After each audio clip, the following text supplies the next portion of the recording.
So the point is, we don't succeed by trying to avoid or suffer the slings and arrows of outrageous fortune. We understand it first. Then we apply a corrective approach to it that elevates it to its highest good. We can invite or elicit positive change through emotional clearing and energizing any healthy structure. Means that we understand both the light and the dark. We understand the choices. We understand the habitual choices the client is making so far, and then we design a healing that opens up a new choice, a healthier choice.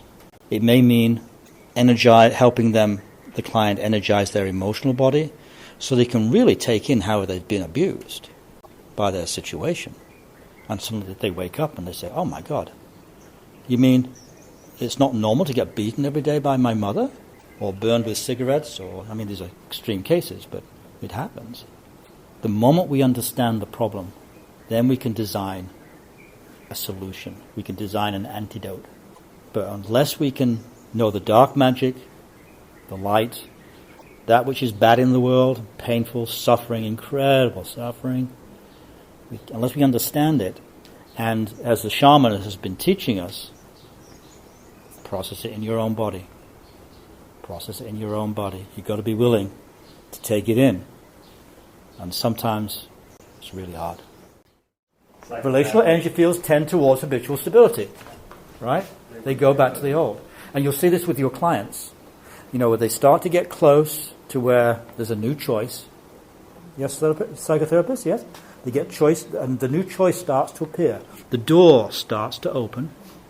And then 9 times out of 10, it's very human, I've done it myself, the door, you revert to the old. Until, and here's the trick, until you build enough energy in the auric field to jump them out of the system. And that's what we have to do with our cord work. It's not just cleaning.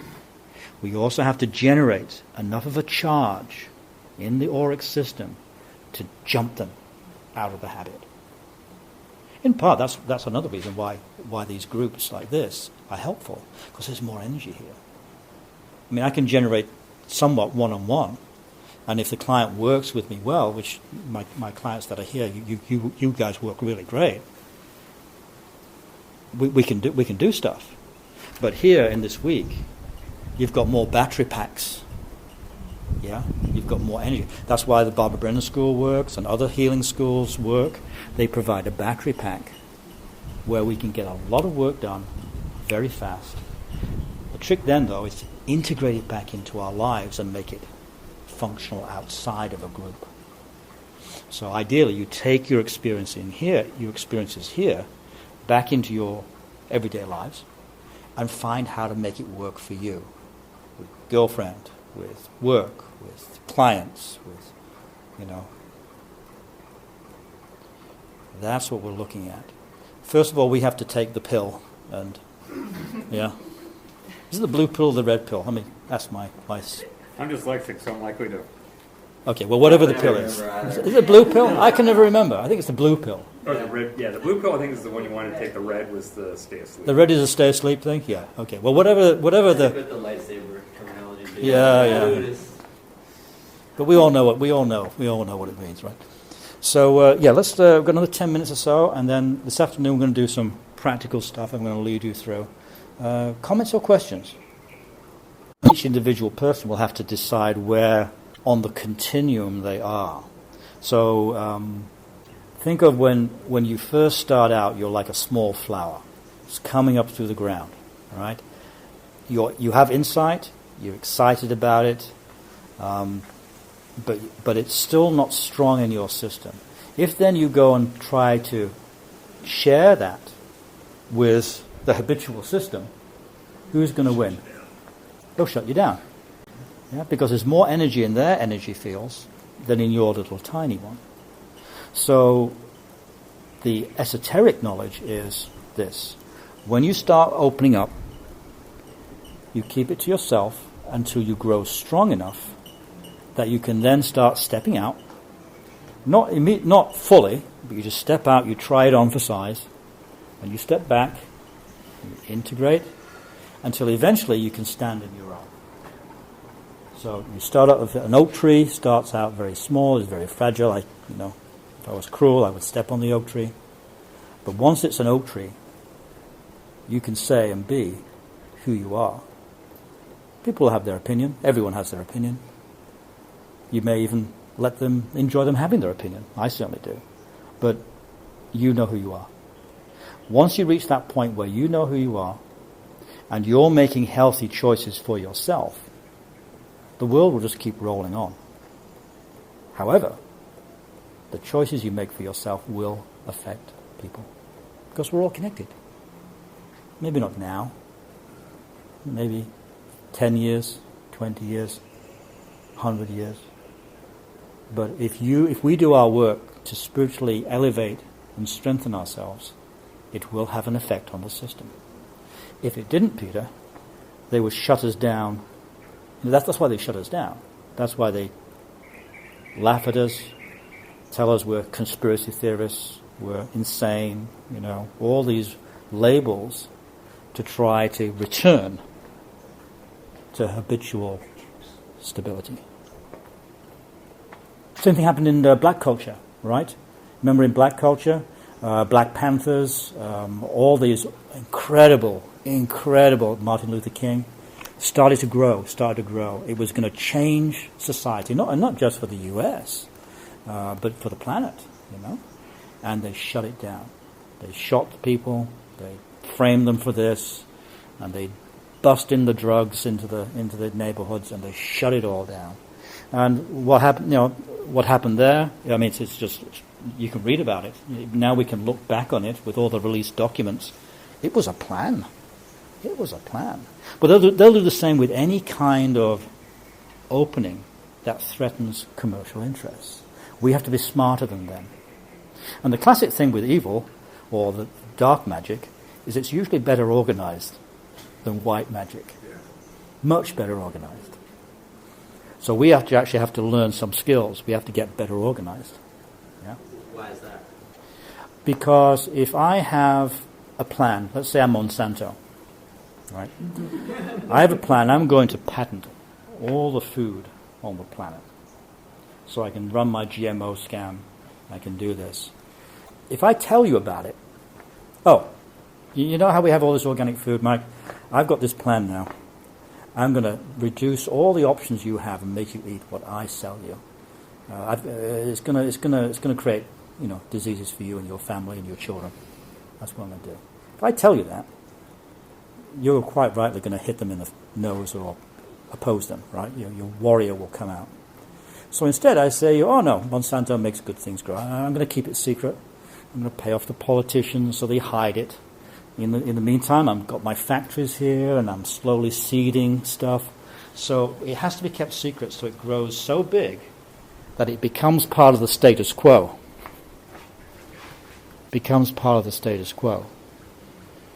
What dark magic, what the negative emotional forces fear is you knowing what they're doing. Same thing with the lower astral. This week we'll talk about the lower astral, the dark side. There's a reason it's called dark. It only has power when it's hidden. The moment light comes into any energetic system, clarity, and not just light, but you understand how it works. You see the strategy.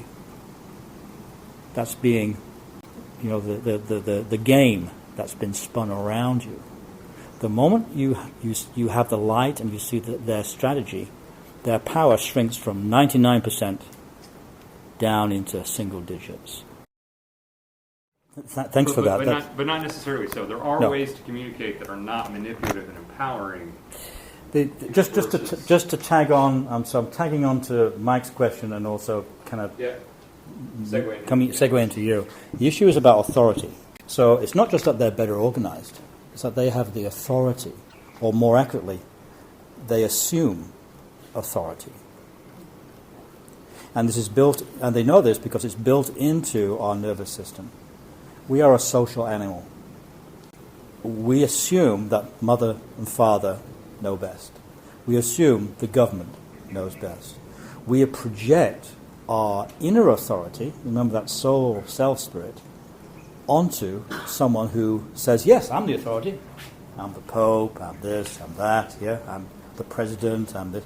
So we project authority where, quite frankly, it shouldn't go.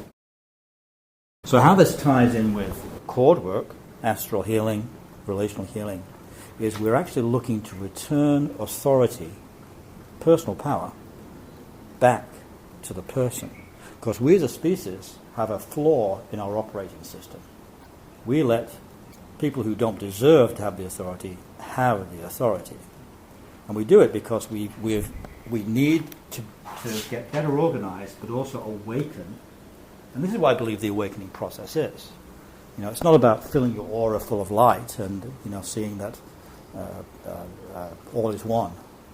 You can do that with a couple of grams of Molly, all right?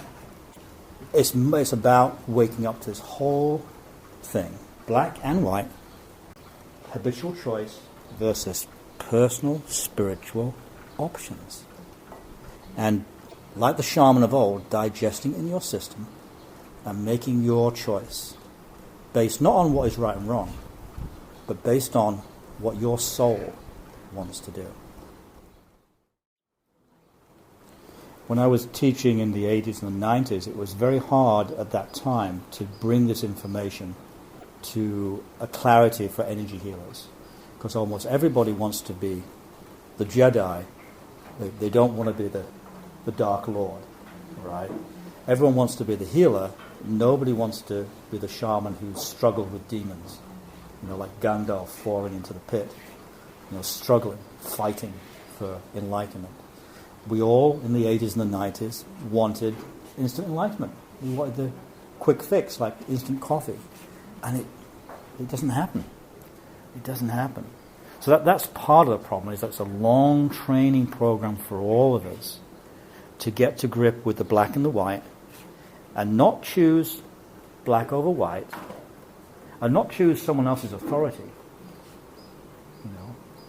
but actually connect to self, connect to self-authority, and take in that checkerboard, that black and white checkerboard, and make your choice, what your soul wants to do, not what someone tells you you should do.